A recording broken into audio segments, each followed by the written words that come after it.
Madame la Présidente, Mesdames, Messieurs les ambassadeurs, Madame la représentante du secrétaire général, Monsieur le ministre, je voudrais tout d'abord exprimer mes plus vifs remerciements à la Présidente pour avoir bien voulu organiser cette réunion d'information sur la situation en Haïti et d'avoir accepté que le gouvernement haïtien puisse y participer.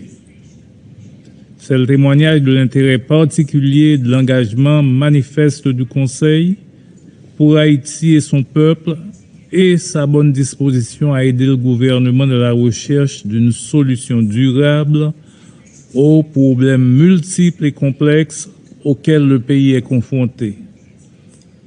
À cet égard, je tiens à saluer le travail réalisé par le BINU et la représentante spéciale du secrétaire général, Madame Hélène Lalime, et pour les efforts déployés dans un contexte aussi difficile afin d'accomplir le mandat qui lui a été attribué par le Conseil de sécurité dans ses différentes résolutions. Je voudrais aussi remercier les différents intervenants pour leurs remarques judicieuses.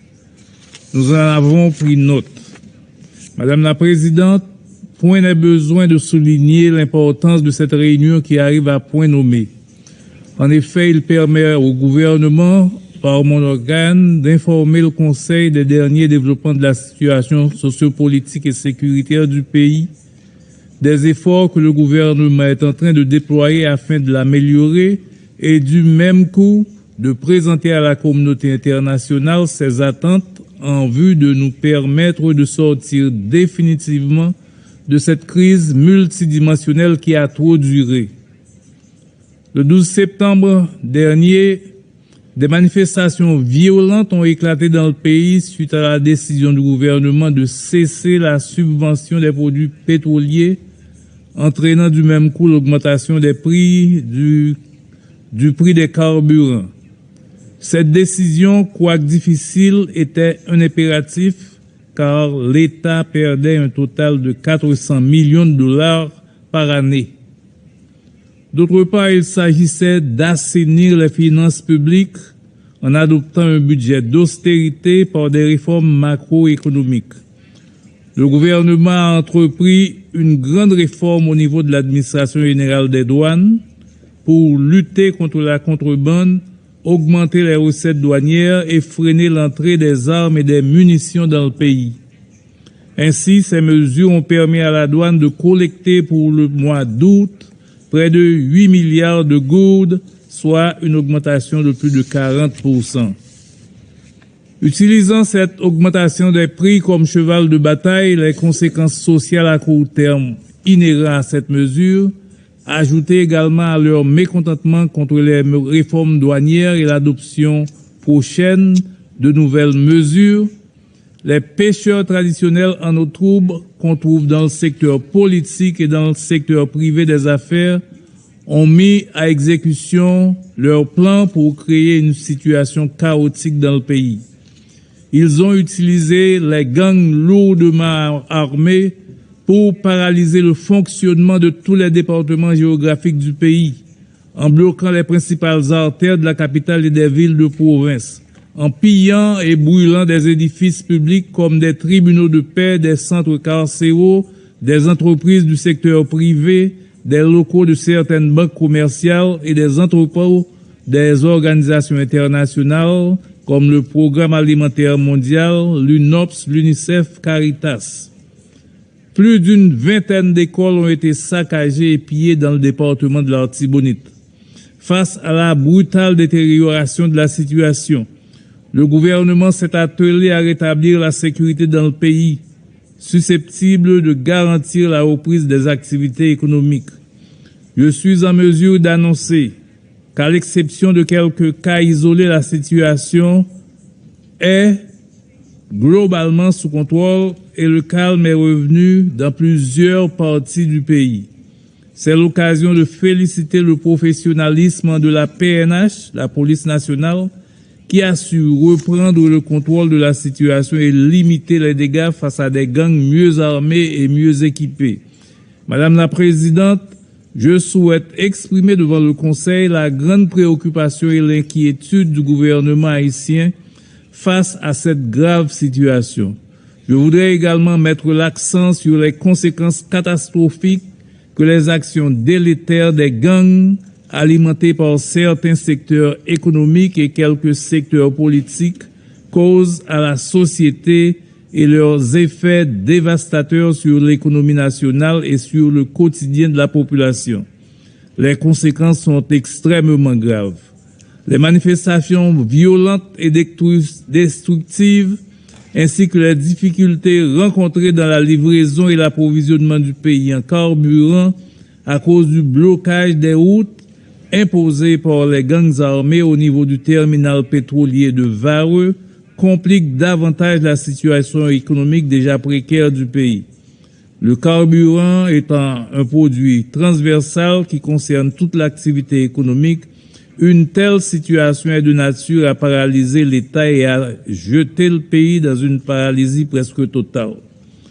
Pour cause, certaines entreprises privées menacent de plier bagages et de se relocaliser ailleurs.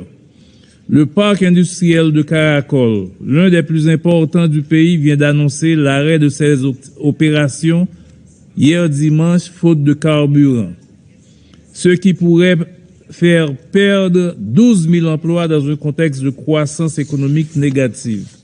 De plus, la fermeture de certains hôpitaux est enregistrée faute d'approvisionnement en carburant et la réouverture des classes déjà reportées au 3 octobre prochain reste hypothétique. Face à l'aggravation de l'insécurité, il nous faut un accompagnement très robuste de la communauté internationale pour soutenir la PNH dans sa lutte contre les bandes armées. L'appel lancé par le secrétaire général de l'Organisation des Nations Unies va dans le bon sens et mérite d'être approfondi. C'est aussi l'occasion d'inviter d'autres partenaires à œuvrer davantage. Dans cet ordre d'idées, nous remercions les initiateurs de la réunion organisée le 23 septembre dernier sur le Basket Fund, ainsi que les États qui ont fait des annonces de contribution en vue de supporter le travail de la PNH. Pour faire face à ces actions de terrorisme, le gouvernement mise beaucoup sur la collaboration de la communauté internationale. Il nous faut barrer la route à ces fauteurs de troubles, ces promoteurs de la violence qui profitent de l'instabilité chronique d'Haïti pour s'enrichir dans la contrebande, le trafic de la drogue, des armes et des munitions.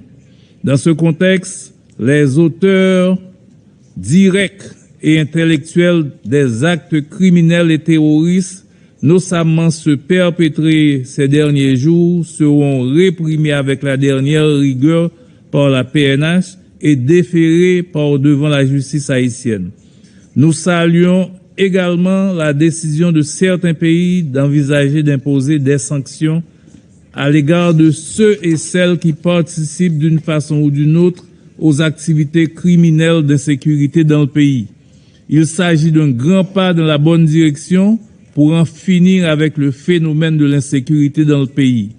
Madame la Présidente, de ce fait, la priorité de l'heure est le retour à l'ordre constitutionnel à travers le rétablissement de la sécurité et le dialogue politique, conditions essentielles pour la tenue des élections générales, le rétablissement des institutions démocratiques et républicaines, ce qui permettra d'adresser les questions sociales et économiques.